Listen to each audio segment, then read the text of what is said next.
This video is brought to you by Squarespace. To some, Tim is known as a world champion freerunner. To some, a figurehead of the vegan movement, and to others, a crazy person. In this video, we'll go through the wild ride, from celebrity freerunner to outspoken controversial vegan, and all the way to now. Find out what happened to Tim Shieff. All the stunts in this video are performed by professionals, do not attempt them yourself. Our story starts on the 7th of June 2006. Tim Shieff uploads a video to YouTube called One-Handed Handstand Practice. It's a pretty self-explanatory video of him doing a one-handed handstand in front of a bunch of SpongeBob posters. Now you see, what's important is at that time in the UK, Tim was probably one of the only people who could do a one-handed handstand. And that's because ever since a young age, Tim was obsessed with handstands. 10 years old, I started to learn to walk on my hands. I used to get a tape measure out and just to see how far I could walk. And each day I'd get the tape measure and I'd try and beat what I walked yesterday. And eventually I managed to walk all the way from the kitchen to the living room, down the corridor. But as time passed and Tim grew into his teenage years, he discovered the world of breakdancing.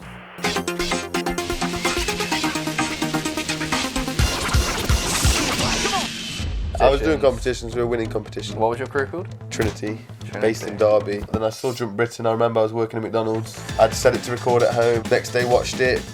Whoa, blew my mind, thought that is everything. This was an iconic documentary that gave birth to the first generations of parkour in the UK. Tim would be inspired to go and try and do parkour. And train with Sticky, Johnny Budden. There was like a Nottingham crew and I just travel over to Nottingham every weekend and train with them. And I managed to start to cultivate a little Derby crew as well. Filming clips of himself, and eventually that footage would land in the hands of one man in particular, Easy Styler. If you've been following this channel for a while, you'll know I made a video called How One Man Nearly Destroyed Parkour. All about Easy and the kind of evil businessman that he was. Easy was the brains behind Urban Free Flow. This would become an online hub for parkour, for videos, clothing, and also commercial work for parkour athletes. Sticky was actually a member of Urban Free Flow. He put it to Easy and got me as a member of Urban Free Flow, and I actually did my first professional gig within 9 months where I travelled to Iceland. Now I didn't get paid, I just got travel expenses. Like who knows how much Easy actually may have got paid for me That working. sounds like Urban Free Flow, yeah. Yeah, but as a 17, 18-year-old boy, free trip to Iceland, it was a dream come true. All aboard the UF train. Woo-woo! And so he was hanging out with the best freerunners on earth, training parkour every day. He even deferred going to university to pursue this new career of being a pro freerunner. Everything was looking good, and then the worst happened. Tim had started to notice that he had a bit of a pain in his knee. And eventually I got an MRI and I'd torn the meniscus in my knee. And I was like, well, my other knee kind of hurts sometimes as well. Let's just check that. And well, lo and behold, that had a torn meniscus. Yeah, they told me you've got 20% chance you won't be able to run again on each operation, which is nice to hear. I cried myself to sleep, like honestly, like I was very worried. Everything was looking so good, his life was so exciting, and now he had to sit and just recover. And so there was only one thing Tim could do. Handstands.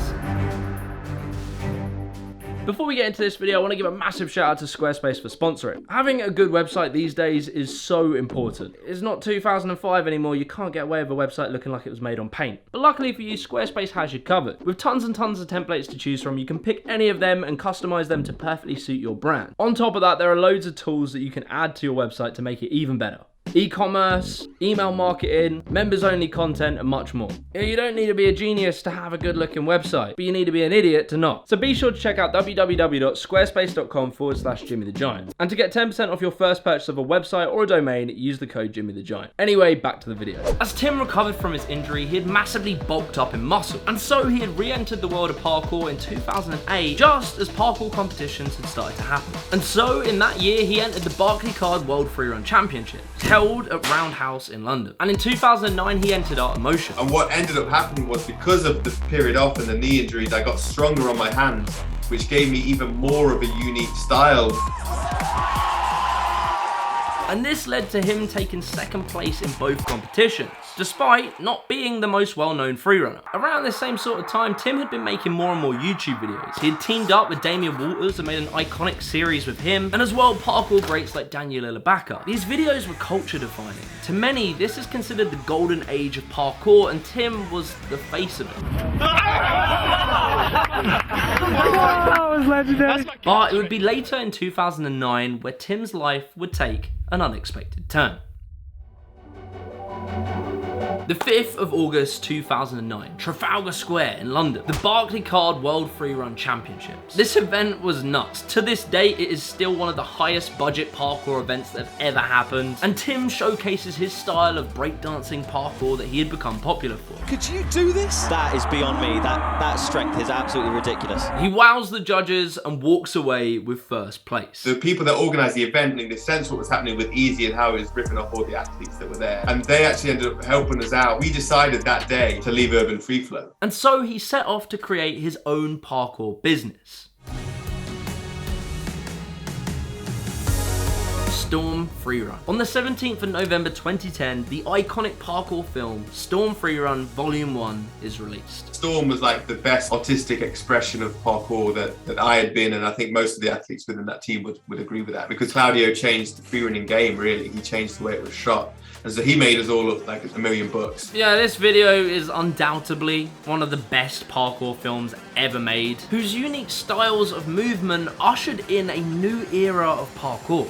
Anyway, after Tim's BARCAYCARD win, he went on to do like TV interviews, and he started to do the media rounds. He was on talk shows. He was even on a parkour reality TV show called MTV's Ultimate Parkour Challenge. He was traveling all around the world and kind of becoming a bit of a star. And Tim's YouTube channel was starting to blow up. His videos were becoming some of the most viewed in the sport at the height of parkour's fad era. Tim really became the first freerunner ever to have a name that was known outside of the world of parkour. His win at BARCAYCARD had led to a famous musician by the name of Example finding him on Twitter. Yeah, he got in touch and was like, come down for a music video, and ended up putting me in a couple of his music videos. And he somehow ended up becoming friends with the legendary UK rapper JME and his brother Skepta. And that's not even it. The singer Ellie Goulding, she comes across a clip of Tim doing American Ninja Warrior, and she features him in a music video. And on top of that, the two of them actually started dating for quite some time. The boy weren't doing too bad for a uni dropout from Derby. In amongst all this craziness, in 2011, Tim won the Art of Motion event by Red Bull. And as he stood there, holding the trophy, celebrating, Tim had this moment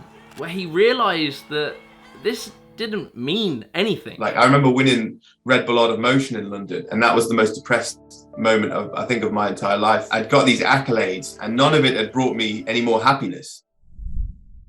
Tim was handed a book called The Celestine Prophecy, and whilst he was reading this book, it sent him down a path that no one saw coming. Believe in yourself. Be the change, be strong, stay true to yourself. As within, so without. You see it reflected on the world around you. So that's why I stopped eating meat and became a vegan. Now just so you know, going vegan in 2012 was very different to now. Nowadays, veganism is a massive industry. In the UK, pretty much every restaurant will have a vegan option. But back then, it was an incredibly fringe diet, held by a handful of eccentric hippies. And like, there was some backlash from his predominantly parkour-based audience, but by and large, the community kind of embraced his ideas. They embraced veganism. Like, it's pretty hard to overstate Tim's influence on the parkour world in turning it completely vegan. Who made these sandwiches? Who the f made these? Who laid this out? Come on, guys, who laid the sandwiches out? Damn near every freerunner I met at least had a vegan phase. Like me, myself, a big meat eater. I was vegan for 4 years. And I can't lie, it was because of Tim Shieff's videos. Anyway, around 2012 to 2014, Tim had reached insane heights of fame. Google itself paid Tim $300,000 to create a parkour channel called Flow. He was making weekly parkour content. He was even featuring with his new friend, Jamie Oliver, to create vegan cooking videos. Around the mid-2010s, this was a massively growing trend on YouTube. There were big channels that were coming along dedicated to converting the world to being vegan. You know, everything was looking great for Tim. The vegan world had fully embraced him. He even had his own vegan clothing company called Ethics and Antics. This was paying him a wage and a number of other people as well as a successful business. So I think I just finished the Flow contract with Giles. I was promoting veganism. I saw what felt like the importance and value of it. And so I just wanted to make content around that. And if I could make a living doing that, then I could spend more time promoting that. And so that's kind of the shift and decision that I made. Tim's 2014 showreel would be his last ever official parkour showreel. The music was melancholic. A sobering feeling was left on the viewer. And slowly his love for this sport had faded as he pursued the world of veganism further. In 2014, Tim would start to quietly distance himself from the world of parkour.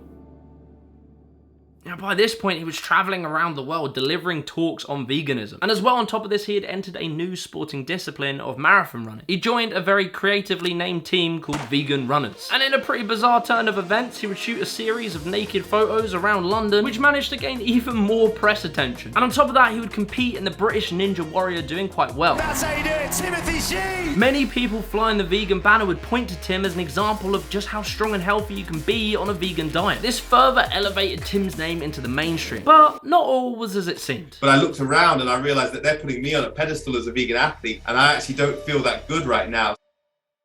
Tim had been dealing with a whole range of issues with his knees and his ankles, all of which he kept very quiet and behind scenes. And so Tim's attention would turn towards healing his body. He would explore slower and less impact sports and disciplines such as yoga, rock climbing, and calisthenics. And he would try new health crazes. He went and met with Wim Hof, he actually spent time with him, and then slowly his beliefs started to get a little bit strange. Tim had faced backlash before for going vegan, for quitting parkour, even for quitting breakdancing, but nothing quite came close to the backlash he received for Flat Earth. What are your thoughts on the Flat Earth theory, Mr. Timothy Shieff?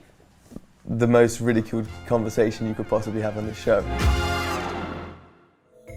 As time passed, Tim had started to become quieter on social media. Considering the fact that he was never shy to express his views on a subject, this was kind of unusual. On the 11th of July 2018, a harrowing video is posted to Tim's YouTube channel, titled "Breaking My 35-Day Water Fast." 35 days, I've come to the decision to end my fast. Tim looked gaunt, borderline anorexic. Tim had started at 177 pounds. By the end of his fast, he had dropped down to 133 pounds. To most people watching, this was a shocking image. His fans, his friends, and his mother were extremely worried about him. What does starvation feel like?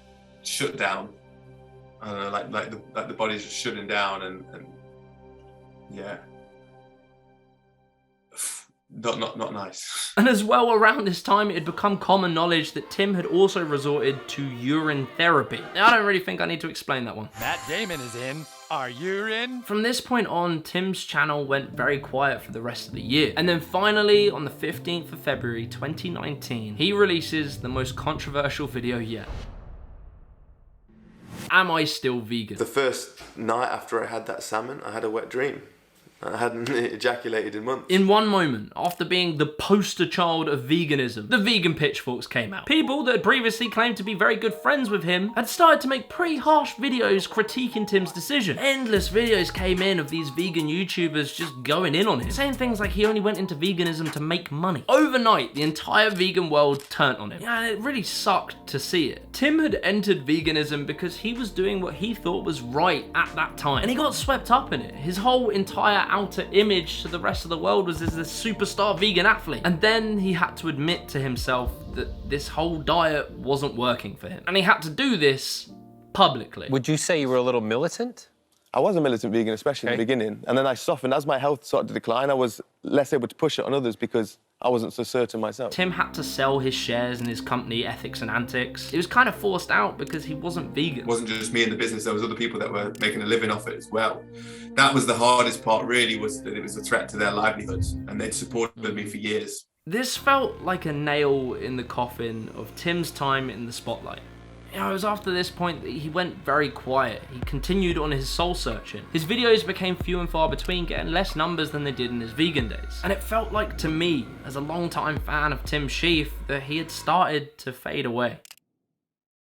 However, this wasn't the end of Tim Shieff. Tim took what money he had made from Ethics and Antics and met up with a man by the name of David Weck. From here, Tim had started a company called The Way of the Rope. From all of the many disciplines that Tim has studied, he has developed quite a wide range of information when it comes to the body and healing. And so, very recently, he has started what is called the School of Biomechanics. Well, biomechanics is the study of human movement. It's looking at the body as a piece of technology to move and how that functions. I want to help humans to be healthy, to understand how their body functions, to understand how to make it function more efficiently and more effectively, to help them get out of injury and niggles. It seems like this is the beginning of the next chapter in Tim's life. And look, if I were to say that Tim isn't a little bit out there, a little bit wacky with some of his views, I would be lying. You know, he isn't your usual fella. He believes in things that I don't believe in. But for me, I just love Tim's attitude to life. And yet we have this false belief that because we can send a rocket to Mars, we're actually more advanced than we've ever been. And well, for me, advanced would be, are we happier, are we healthier? And I don't see either of those trending really necessarily in the right direction. Tim's mindset is important, but of course it comes with its own issues. However, through speaking to Tim, I feel like he's learned that lesson from veganism. Well, I think the vegan thing was very humbling for me because I promoted it so strongly and so passionately, and then I'd stopped being vegan and then I had to speak about that. And so that was the point when I realized, okay, maybe it's best that I don't shout about something with so much confidence and arrogance. It was a lesson in humility for me. And like, yeah, Tim isn't at the same heights of fame that he was many years ago. He's clearly come to a realization that that wasn't very fulfilling. However, if there is one thing that is true about Tim, is that he has a bit of a knack for finding things before they blow up and become massive. So who knows where the School of Biomechanics and movement culture at large might end up. But wherever it goes, I'm very excited for Tim. Keep up, Tim, we love you. If you enjoyed this video, be sure to leave a like and subscribe to the channel and watch this video right here.